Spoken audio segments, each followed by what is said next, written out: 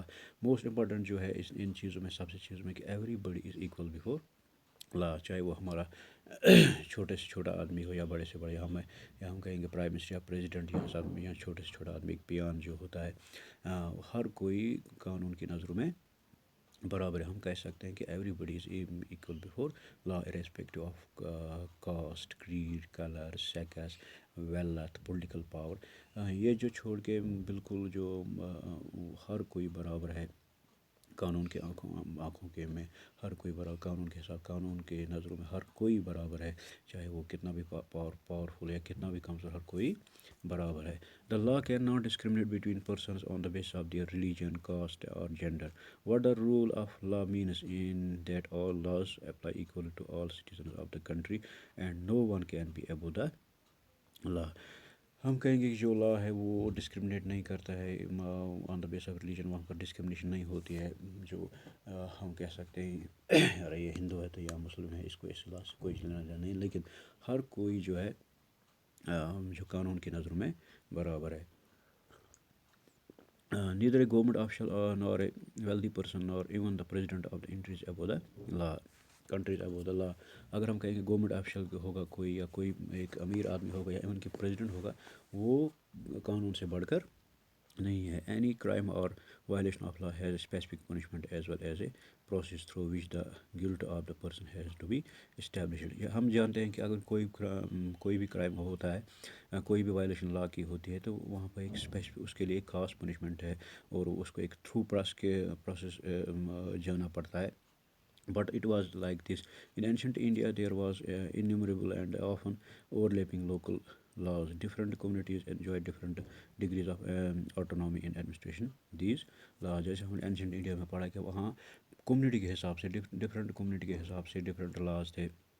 کسی کمیونٹی میں چوری کے لیے ایک سزا ہوتی تھی, کسی دوسری کمیونٹی میں چوری کے لیے دوسری سزا ہوتی تھی. لیکن جو آج کل کی جو کمیونٹی ہے, ہم کہیں گے ہمارا جو نیشن ہے اس میں جو ہے ہر کوئی قانون کے حساب سے برابر ہے. In some cases, the punishment that two persons received for the same crime varied depending on their caste background, with lower caste being more harshly punished. This slowly began to change as their system of the law began to further evolve during the colonial period. It is often believed that it was a British colonist who introduced the rule of law in India. اگر ہم دیکھیں گے کہ جو ہمارا اس سے پہلے جو ٹائم گزرا ہے, یا ہم کہیں گے برٹش انڈیا جو تھا, وہاں پر کچھ ایسے قانون تھے کہ بالکل وہ جن جاتی کے حساب سے دیے جاتے تھے. جیسے کہ چھوٹی جات کے ان کو بہت ہی ان پر بہت ہی ہم کہیں گے گھٹیا قسم کے قانون لگائے جاتے تھے. کہ یہ سب کچھ جو ہوتا تھا وہ برٹش انڈیا میں ہوا. کچھ لوگ کہتے ہیں کہ نہیں, برٹش انڈیا میں جو ہوا ہے وہاں پر رول آف لا جو لاگو ہوا, وہاں پر یہ کنسیپٹ دیا کہ everybody is equal before law. But کچھ جو ہسٹورینس ہیں وہ کلیم کرتے ہیں کہ نہیں, جو ہسٹورینس ہے disputed the claim or the several grounds that two of the which include first that the colonial was arbitrary, and the second that the Indian nation played a permanent role in the development of the legal sphere in the British India. One example of the arbitrary system that the executive part of British law is the Sedition Act 1870. The idea of sedition was very broadly understood. With this act, any person protesting or criticizing the British government could be arrested without due trial. اگر ہم یہاں پر ایک example دی گئی کہ یہاں پر یہ نہیں مانا گیا, اس کو ایکسیپٹ نہیں کیا گیا کہ جو برٹشرز ہیں انہوں نے یہاں پر رول لا کیا ہے. جیسے کہ سیڈیشن ایکٹ جو ہے وہ 1870 میں پاس ہوا. اس ایکٹ میں یہ تھا کہ اگر کوئی بھی آدمی گورنمنٹ کے خلاف ہو جائے, یا گورنمنٹ کے خلاف اس کی سازش ہے, یا گورنمنٹ کے خلاف اس کا آرٹیکل آتا ہے, یا کچھ بھی اس کے گورنمنٹ کے خلاف آتا ہے, اس کو ود آؤٹ ٹرائل اریسٹ کیا جائے گا. اس کو ود آؤٹ ٹرائل اس کو وداؤٹ بیل یا وداؤٹ ٹرائل اس کو اریسٹ کیا جائے گا.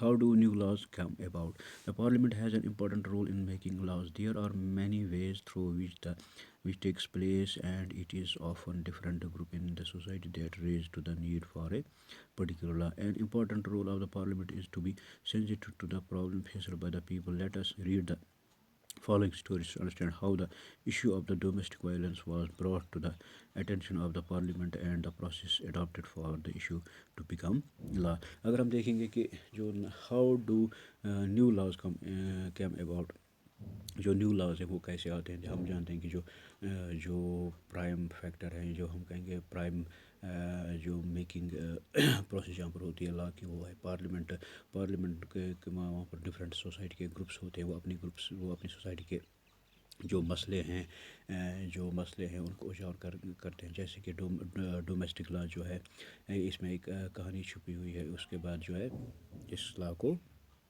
ڈومیسٹک وائلنس جو ہے اس لا کو pass. Domestic violence refers to the injury or the harm or the threat of the injury or harm caused by an adult male, usually the husband against his wife. Injury may be caused by physically beating up the woman or by emotionally abusing her.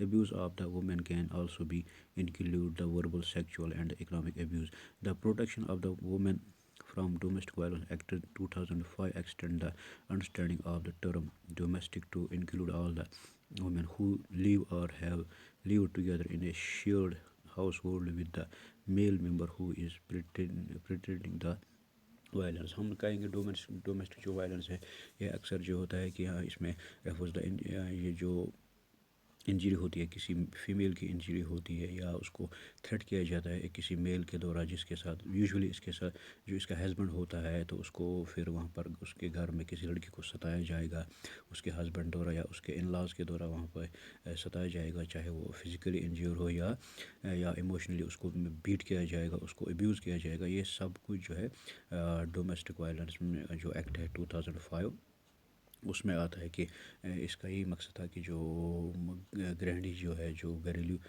لڑکیاں جو ہے جن کو گھر میں ان laws کے دورہ یا اس کے ہسبینڈ کے دورہ ان کو ستایا جاتا ہے، تو یہ لا پاس کیا. شکریہ بچوں، انشاءاللہ اس کے آگے ہم کل پڑھیں.